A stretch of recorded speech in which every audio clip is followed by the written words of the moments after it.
আমি হুদিৰবিলাকে যেনেকৈ ব্ৰাহ্মণক দান দিওঁ, এতিয়া হিমন্ত বিশ্ব শৰ্মাই অসমৰ মাটি এতিয়া নাগালেণ্ড, মেঘালয়, মিজোৰাম আৰু অৰুণাচলক দান দি আছে। চন্দ্ৰমোহন পাটোৱাৰীয়ে তাৰ পৰা হেণ্ডটো হৈ আহি ফেঁচাটোৰ নিচিনাকে ঘূৰি গুচি গৈছে, তাৰ ভয় খাই।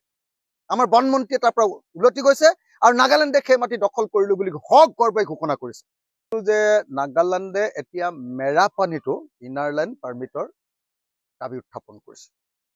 আপোনালোকে সকলোৱে জানে যে নাগালেণ্ডৰ ভিতৰত থকা যিখন মেৰাপানী সেইখন অসমৰ হয়।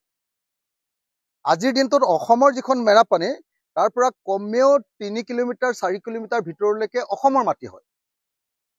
নাগালেণ্ডে জোৰ কৰি এনক্ৰচ কৰি বেদখল কৰি আমাৰ পৰা মাটি লৈছিলে মেৰাপানীত। তাৰ পাছত CRPF কেম্প বহুৱাই আমাৰ মাটিৰ ওপৰতে নাগালেণ্ডৰ দাদাগিৰি চলিল। আৰু এতিয়া অসমৰ মানুহ সেই এলেকাটোত সোমাবৰ কাৰণে ইনাৰ লাইন পাৰ্মিট লাগিব বুলি কৈছে। এটা দুৰ্ভাগ্যজনক কথা যে চৰকাৰে মিয়া খেদাৰ নামত, মুছলমান খেদাৰ নামত তেওঁলোকে উচ্ছেদ কৰিলে। আমাৰ মেৰাপানীৰ নেগেৰী বিলত উচ্ছেদ কৰিলে। সেই মাটি এতিয়া নগাৰ হাতলৈ গ'ল, নগাই ল'বলৈ চেষ্টা কৰি আছে। আকৌ আমি দেখিলো যে উৰিয়াম ঘাটত আকৌ উচ্ছেদ কৰিলে। সেই সমস্ত মাটিত এতিয়া নাগালেণ্ডৰ উপ মুখ্যমন্ত্ৰী আহি দাদাগিৰি কৰি তাত অসমক কোনো পধ্যে মাটি নিদিও বুলি সেই মাটি আমাৰ পৰা কাঢ়ি লৈছে। আৰু আমাৰ চন্দ্ৰমোহন পাটোৱাৰীয়ে তাৰ পৰা হেণ্ডটো হৈ আহি ফেঁচাটোৰ নিচিনাকে ঘূৰি গুচি গৈছে, তাৰ ভয় খাই। আমাৰ বনমন্ত্ৰীয়ে তাৰ পৰা উলটি গৈছে আৰু নাগালেণ্ডে সেই মাটি দখল কৰিলো বুলি হক গৰ্বই ঘোষণা কৰিছে। এতিয়া হিমন্ত বিশ্ব শৰ্মা নেডাৰ যে তেওঁ চেয়াৰমেন, তেওঁ যে গোটেই ভাৰতবৰ্ষৰ বোলে বৰ ডাঙৰ লিডাৰ, এতিয়া নাগালেণ্ডৰ উপ মুখ্যমন্ত্ৰীয়ে যেতিয়া দম দিছে যে অসমৰ মাটিডোখৰ নাগালেণ্ডে দখল কৰিলে আৰু তাত গৈ অসমৰ মানুহক কেতিয়াও একো কাম কৰিবলৈ নিদিয়ে, অসমৰ মাটি উচ্ছেদ কৰিছিলে অসমে, সেই মাটিৰ ওপৰত এতিয়া অসমৰ মুখ্যমন্ত্ৰীয়ে সেই মাটি আকৌ ঘূৰাই আনিব নে নাই।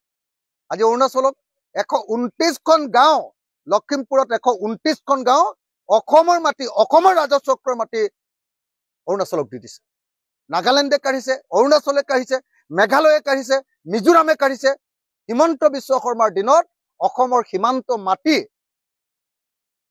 আমি হুদিৰবিলাকে যেনেকৈ ব্ৰাহ্মণক দান দিওঁ, এতিয়া হিমন্ত বিশ্ব শৰ্মাই অসমৰ মাটি এতিয়া নাগালেণ্ড, মেঘালয়, মিজোৰাম আৰু অৰুণাচলক দান দি আছে।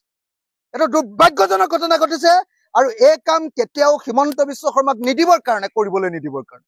আৰু এনেকৈ অসমৰ মাটি নাগালেণ্ডক এৰি দি, অসমৰ মাটি নাগালেণ্ডক এৰি দি, অসমৰ মাটি মেঘালয়ক এৰি দি, অৰুণাচল প্ৰদেশক এৰি দি এই যি ৰাজনীতি হিমন্ত বিশ্ব শৰ্মাই সৰ্বভাৰতীয় ৰাজনীতি কৰাৰ কাৰণে, তেওঁ সৰ্বভাৰতীয় লিডাৰ হোৱাৰ কাৰণে যি কাম কৰিছে, ইয়াৰ বিৰুদ্ধে সমগ্ৰ অসমবাসী ৰাইজক ঐক্যবদ্ধ হৈ ইয়াৰ বিৰুদ্ধে মাত পাতিবৰ কাৰণে মই সকলোকে আহ্বান জনাইছো।